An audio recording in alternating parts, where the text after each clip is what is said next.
MKUltra, the CIA drugged its own citizens.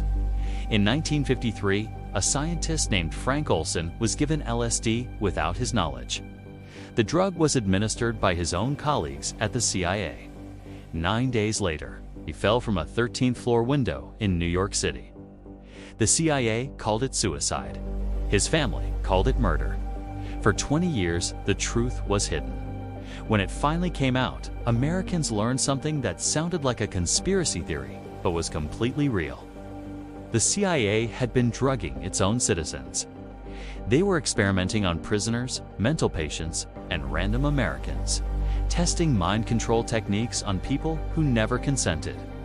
And when Congress investigated, the CIA had already burned almost all the evidence. This is MKUltra, the real government mind control program. It started with fear. After World War II, the United States entered the Cold War. American intelligence agencies were terrified.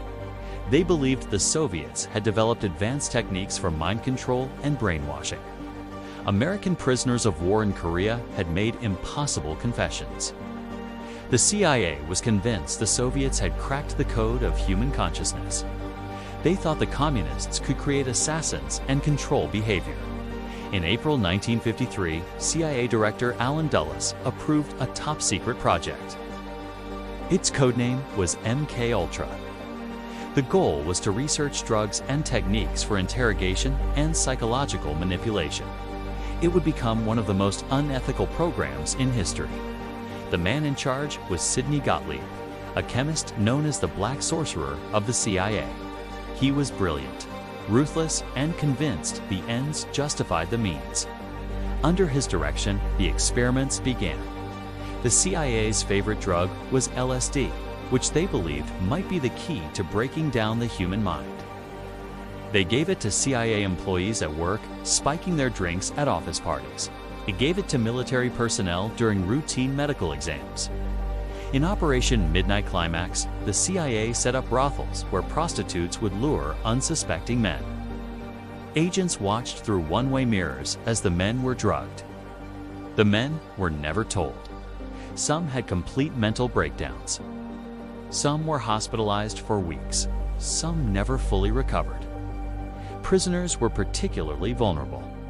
At federal facilities, inmates were given LSD for 77 consecutive days without any understanding of what was being done. But the most horrifying experiments happened in Canada. At the Allen Memorial Institute, Dr. Ewan Cameron believed he could erase and rebuild personalities. He called his technique psychic driving.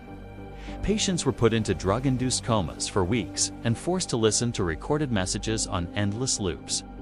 One woman, Gail Kastner, left the institute unable to recognize her own children. She had to be retaught basic life skills after suffering permanent brain damage. Frank Olson's story shows how far they'd go to protect secrets. In 1953, after being drugged at a retreat, Olson became paranoid and erratic. On November 28th, Frank Olson went through a closed window on the 13th floor of the Statler Hotel. The CIA hid the truth for 22 years. In 1994, his body was exhumed.